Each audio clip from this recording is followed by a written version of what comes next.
There's a monster waiting for us all in the end. A terrifying sky beast that defies description. But if I don't describe it, I don't get paid. So let's give it a go. It's a purple-eyed, fire-breathing... It's a dragon. Well, yes, that's a simpler way of putting it. But the actions of the creature are truly epic. It growls, it flies. Oh, okay, great, yeah. We'll just call the episode The Story of How We Made the Growly Fly, shall we?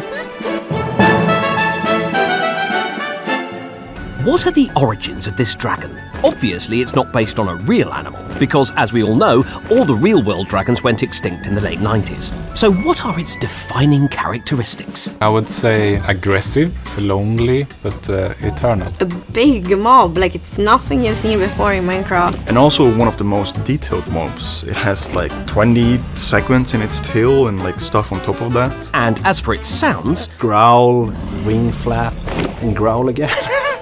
Hey, you'd sound pretty angry too if you had to live in a vast, empty dimension with no one but Endermen for company. No offense to our millions of Endermen viewers, but you lot are boring. Well, actually, the Ender Dragon and Enderman, they are fighting each other. They don't like each other. Wait, what? It's a mystery. Solve the mystery! Tell us why! I know the secret on why there's so many Endermen in the end, but I'm not gonna tell you. You're bluffing. Well, it could be because the Ender Dragon is guarding something? Is it guarding something? I think that's a question. You lot do understand the point of this show is to give us exclusive facts about the mobs, right? Oh, very well. Let's go back to where it all began. The year was 2011. Minecraft had just turned 2. And like all proud parents, we were starting to get bored of its company. So we introduced an update that changed everything. Before the adventure update and after the adventure update, the game had changed a lot. We had taken a step towards giving a little bit more of an RPG feeling. Such as potions, enchantments. Oh, and a new dimension in the making that contained the first ever boss mob in Minecraft. During that time, Marcus, or Notch, was experimenting with a new world generator style that was kind of like a sky island. And then together with all the adventure style features, Marcus really wanted to make a dragon. This new Sky Island, now known as The End, was planned to be very different from the overworld. This dimension wouldn't even have a sun. Therefore, the End would have no concept of time.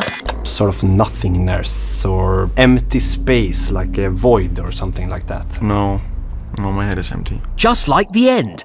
By the way, what inspired that name? It plays on Enderman and Ender Dragon, but it also symbolized like the end of the game. So you could say that the End has become the Ender Dragon's world. So it kind of became like the Enderman's world. Or you could say that. Thanks. The Enderman was added slightly based on a meme at that time was called the Slenderman, and it became the Enderman in Minecraft. And then to pair it up with the Enderman, the dragon would also become the Ender Dragon. Oh, I see. So to summarize, the look of the Enderman inspired the End, and that inspired the design of the Ender Dragon. Yeah, that's right. I haven't thought about it earlier, but... While the development team, seen here in this archive footage, worked on the design of the Ender Dragon, Jens focused on tying the mechanics of the End Dimension, End Portal, Enderman and Ender Dragon together, until... There was like a thread you could follow from start to the end, literally, with a boss fight and then actually defeat or win the game. Finally, Minecraft had an end goal, one that was essential to the Minecraft experience. Reaching the dragon and defeating it is not like a requirement for playing Minecraft. Oh. It's something you choose to do. Very much is an aspirational feature. It is a nice sort of book ending of a adventure, but then you can start a new adventure and it can be about something completely else. Oh, that's nice. Now, here's a shocking revelation for you. Making a mob in Minecraft is tricky, especially a boss mob. And the first designs and gameplay mechanics were, well... No, was it in the game? It's just a sketch, but you're meant to be the expert here. I think they came to a really great conclusion by making it like Enderman black and purple and stuff, because it gave birth to like this really cool universe. But there were never any problems with the final Ender Dragon battle. That was perfect from day one and admirably complex. It was very simple. Oh. The dragon was just flying around and you had to shoot arrows at it. It was not very dynamic. So making the fight with the Ender Dragon more interesting became the developers' #1 priority. Luckily, we had lots of ideas.